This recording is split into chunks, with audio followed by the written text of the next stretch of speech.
Hello friends, இன்றைக்கி நம்ம இசை கிச்சனில் நைட்டு மீதமான சப்பாத்தி வச்சு சுவையான கொத்து சப்பாத்தி எப்படி செய்யலான்னு தான் பார்க்க போகிறோம்.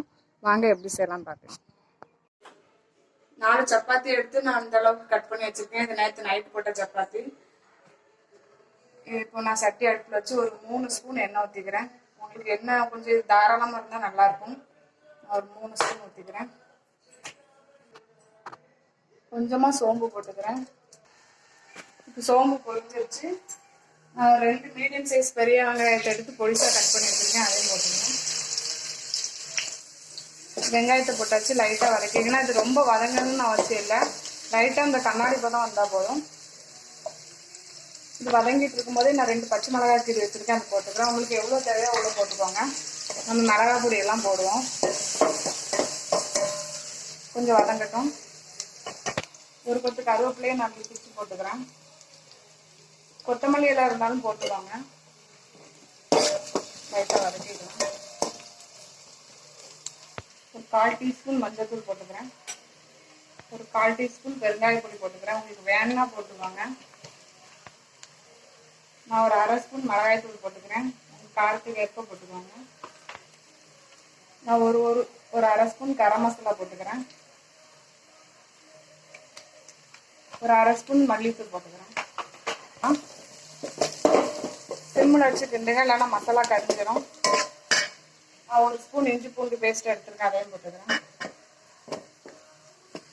போட்டு கிண்டி விட்டுக்கோங்க. இந்த ஸ்டேஜில் நான் 2 தக்காளி நல்லா பழுத்து தக்காளியாக கட் பண்ணி வச்சுருக்கேன். அதையும் போட்டு கிண்டிக்கலாம்.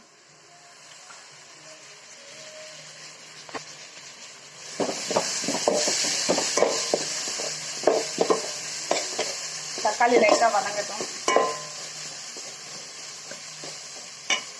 கொஞ்சம் இதுக்கு இந்த மசாலாவுக்கு தேவையான உப்பு போட்டுக்கணும்.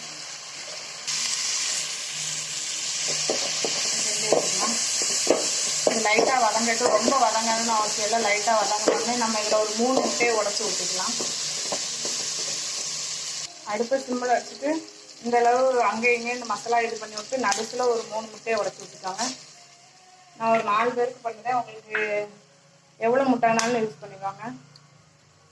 நான் ஒரு 3 யூஸ் பண்ணிக்கிறேன்.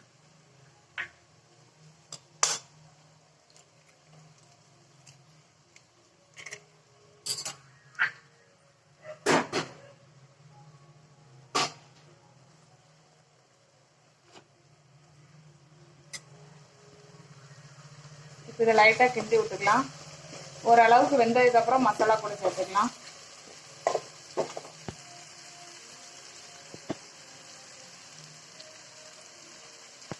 இப்போ கொஞ்சமாக வெந்துருச்சு. இப்போ லைட்டாக அப்படி கரட்டி விட்டுக்கலாம்.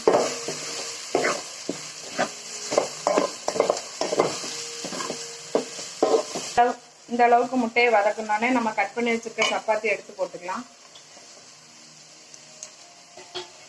இப்போ நல்லா கிண்டி விடுங்க.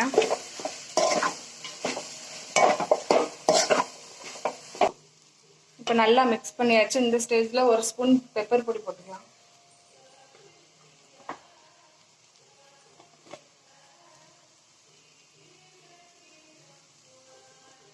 லைட்டாக போட்டுக்கோங்க. காரத்துக்கு ஏற்ப போட்டுக்கோங்க. நல்லா கிண்டி விட்டுக்கலாம். இறக்க போகும்போது போடுங்க. இப்போ நம்ம சுவையான கொத்து சப்பாத்தி ரெடி ஆயிடுச்சு. இப்போ அடுத்து ஆஃப் பண்ணிக்கலாம். இப்போ நம்ம சுவையான முட்டை கொத்து சப்பாத்தி ரெடி ஆயிடுச்சு. இதுக்கு ஆனியன் ரைத்தா நல்லாயிருக்கும். சாஸ் வச்சும் சாப்பிட்லாம். உங்களுக்கு இந்த வீடியோ பிடிச்சிருந்தா லைக் பண்ணுங்கள், கமெண்ட் பண்ணுங்கள், ஷேர் பண்ணுங்கள். மறக்காமல் சப்ஸ்கிரைப் பண்ணிடுங்க. தேங்க்யூ.